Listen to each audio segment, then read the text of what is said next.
विश्व गुरु बनने का सपना देखने वाला भारत अपने ही देश में गुरुओं को न्याय नहीं दे पा रहा है। शिक्षकों को इंसाफ मांगने पर गिरफ्तार किया जा रहा है। ये कैसा सिस्टम है जो सच नहीं सुन सकता। विश्व गुरुओं के देश में गुरुओं की पीठ पर लाठीचार्ज की जा रही है। जिस देश में गुरुओं को भगवान का दर्जा दिया जाता था, जिस देश की गुरु शिष्य परंपरा का डंका बजता था, उस देश में गुरुओं की ऐसी हालत है कि सड़कों पर उन्हें न्याय की भीख मांगनी पड़ रही है। बता दें, दिल्ली में गुरुवार को एसएससी परीक्षा में अनियमितताओं के विरोध में छात्रों और शिक्षकों ने प्रदर्शन किया। प्रदर्शन का मुख्य कारण परीक्षा केंद्रों का गलत आवंटन, एडमिट कार्ड देर से मिलना और तकनीकी समस्या थी। छात्रों ने बताया है कि परीक्षा के दौरान सिस्टम क्रैश हो गए, माउस नहीं चल रहा, कीबोर्ड नहीं चल रहा, साथ ही साथ सर्वर भी दिक्कत दे रहा है। बच्चों ने बताया है कि अगर 1 घंटे का एग्जाम है तो 15 मिनट टेक्निकल इशू का सामना उन्हें करना पड़ रहा है। मामला तब बढ़ गया जब कर्मचारी चयन आयोग यानी कि एसएससी ने परीक्षा के पहले ही दिन तकनीकी और प्रशासनिक समस्याओं के बाद कुछ केंद्रों पर फेज 13 परीक्षा रद्द कर दी। इतना ही नहीं, 24 जुलाई से शुरू हुई एसएससी की परीक्षा 1 अगस्त तक चलने वाली थी। आपको बता दें, दिक्कतों के चलते छात्रों को केवल तकनीकी परेशानी नहीं आई, बल्कि दूसरी सबसे बड़ी दिक्कत परीक्षा का वेंडर बदलना है। जी हाँ, टीसीएस परीक्षा का पहला वेंडर था। एसएससी की परीक्षा टीसीएस करवाता था, लेकिन अब ये कंपनी बदल दी गई है। दूसरी नई कंपनी एडुइक्विटी एजेंसी ने एसएससी सिलेक्शन फेज 13 की परीक्षा करवा रही है, जो शिक्षा विभाग द्वारा ब्लैकलिस्टेड कंपनी है। तो बच्चे यहाँ ये भी सवाल उठा रहे हैं कि अगर ये कंपनी ब्लैक लिस्टेड है तो सरकार ने इसे एसएससी की परीक्षा कराने का ठेका ही क्यों दिया। बच्चों का कहना है कि जब से ये परीक्षा का ठेका इस कंपनी को दिया गया है, तभी से ही टेक्निकल इशू और साथ ही साथ एडमिट कार्ड और सेंटर्स की दिक्कत आ रही है। कुछ बच्चों का कहना है कि एडमिट कार्ड 2 दिन पहले दिए जा रहे हैं। हालांकि पहले एडमिट कार्ड 4 दिन पहले सबमिट करवा दिए जाते थे, लेकिन अब ये एडमिट कार्ड 2 दिन पहले आ रहे हैं, जिसकी वजह से अगर बच्चे दूर दराज के इलाके से हैं तो उन्हें अपना सेंटर ढूंढने में काफ़ी दिक्कतें आ रही हैं। साथ ही साथ आपको बता दें, इंग्लिश की चर्चित शिक्षिका यानी कि नीतू भी यहाँ पहुंची, जो कि इंस्टाग्राम पर खूब फेमस है, जिन्हें पुलिस धरना करने के दौरान हिरासत में लेकर नजफगढ़ थाना ले गई। मैथ की टीचर आदित्य रंजन को भी पुलिस ने हिरासत में ले लिया। इतना ही नहीं, अभिनय सर सहित कई अन्य शिक्षकों को भी पुलिस ने हिरासत में लिया। आइए आपको सबसे पहले सुनाते हैं कि नीतू ने इस मामले पर क्या कुछ कहा है। पुलिस स्टेशन में पहले तो 4 घंटे घुमाते रहे हमें। वो गंदी सी बस, डीटीसी टाइप की जो बस थी, जिसमें बहुत गंदी हालत थी। हम लोग 4 घंटे घूमे। फिर हम लोग को ले जाया गया नजफगढ़ की तरफ पुलिस स्टेशन। वहाँ पे विदाउट फैन और नीचे दर्री बिछा के हम सभी टीचर को बहुत देर तक बिठाया गया और हम लोग सब बहुत परेशान रहे दिन भर। और ये भी पता नहीं था कि हम लोग का होने वाला क्या है। बाहर से खबर आ रही थी कि बच्चे जंतर मंतर में जुटे हैं, फिर वहाँ पर भी शायद लाठी चार्ज हो गया, बच्चों को, टीचर्स को खदेड़ के हटाया गया। आज आप लोग ने बहुत बढ़िया काम किया कि अपना सब्र बनाए रखा। ट्विटर पे ट्रेंड करवाया है आप लोगों ने, 1 से लेकर 4 नंबर तक ट्रेंड किया है।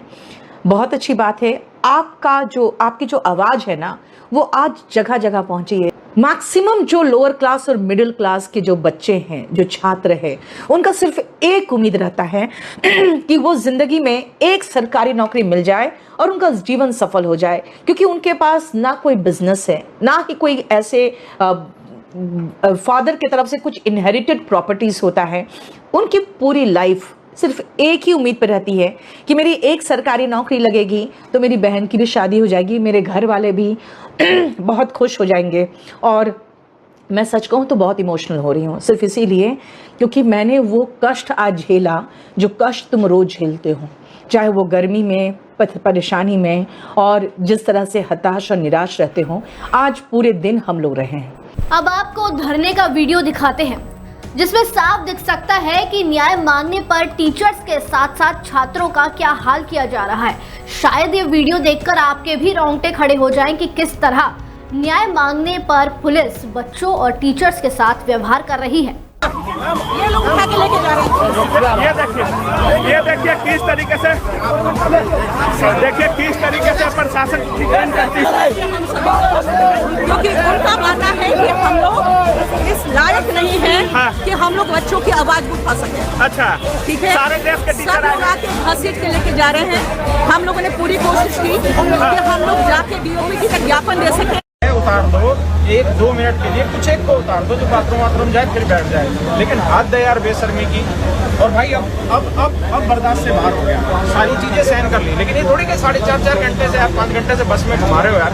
इतना तो कॉमन सेंस सब में होना चाहिए। मानवाधिकार आयोग कहाँ चला गया? बाढ़ में घुस गया मानवाधिकार आयोग। यहाँ सब बेहोश होने पे पड़े हुए हैं। आप 5-6 घंटे से किसी को बस में घुमाए जा रहे हैं, ये मतलब नॉनसेंस है यार। This is really nonsense. यहाँ पे फीमेल के लिए भी वॉशरूम की भी सुविधा नहीं है मैम। पूरे को मैम ना पानी है, ना खाना है, ना सो रहे हैं। और यहाँ पे फीमेल कांस्टेबल के लिए ना वॉशरूम की व्यवस्था है, ना कुछ भी है, ना यहाँ पे सुन रहा है कोई। और एक चीज बताओ, ये टीचर है, इन्होंने कौन सा जाके किसी पे पत्थर मारा है यार? सारे पढ़े लिखे हैं और हम पूरा हरियाणा बॉर्डर घूम चुके हैं, पूरा दिल्ली भ्रमण हो चुका है। हमें कहीं तो ठहरा दो कहीं, और हमें नहीं, कम से कम लेडीजों को तो बाहर निकाल दो जो एटलीस्ट कुछ कर पाए, थोड़ा बहुत अपना बाथरूम जा पाए कुछ।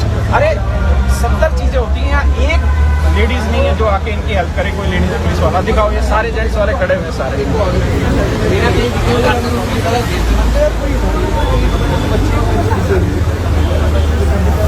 अभी जो आपने वीडियो देखी उसमें आप साफ तौर पर देख सकते हैं कि शांतिपूर्ण तरीके से अपनी मांग रखने पर पुलिस और सरकार प्रशासन किस तरह टीचर्स और छात्रों के साथ व्यवहार कर रही है। आपको इसी तरह एक और फेमस टीचर का वीडियो दिखाते हैं जिन्हें इंस्टाग्राम पर खूब सराहना जाता है और बच्चे उन्हें खूब पसंद करते हैं, जिन्होंने मोदी सरकार से लेकर प्रशासन पर सवाल उठाए हैं। आइए आपको दिखाते हैं उन्होंने मोदी सरकार से क्या मांगे की हैं।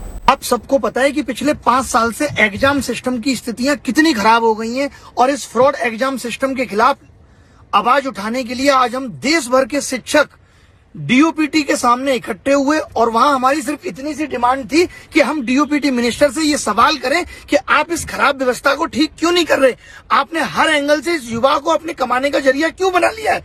और इस चीज को करने के लिए बहुत शांतिपूर्ण तरीके से शिक्षकों ने अपनी मांग रखी। उसके बावजूद भी दिल्ली पुलिस ने आकर के शिक्षकों को गलत व्यवहार किया, पीटा, लाठियां चार्ज की और बस में भर के ले गए। और दुख की बात है कि बस में भर के कहां ले गए ये अभी तक नहीं पता।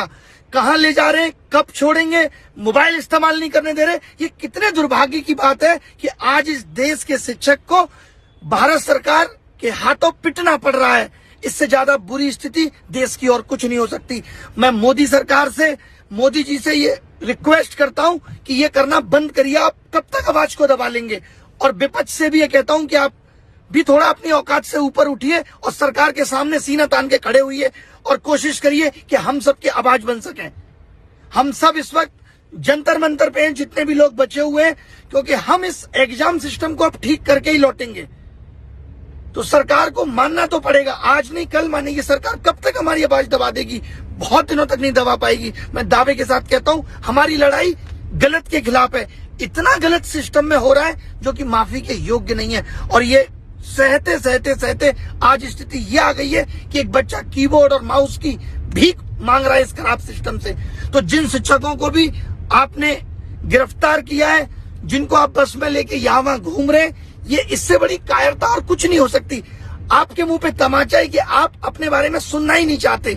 जो आपके बारे में आपकी गलतियों को बताना चाहता है, आपको लगता है बस इस आदमी को अंदर कर दो। और कितनी आवाजों को आप दबा लोगे? पूरा देश इस वक्त परेशान है आपकी इन हरकतों से। हर पूरे देश का बेरोजगार युवा हम सबके साथ खड़ा है और हम ये लड़ाई जीत कर ही दिल्ली से जाएंगे।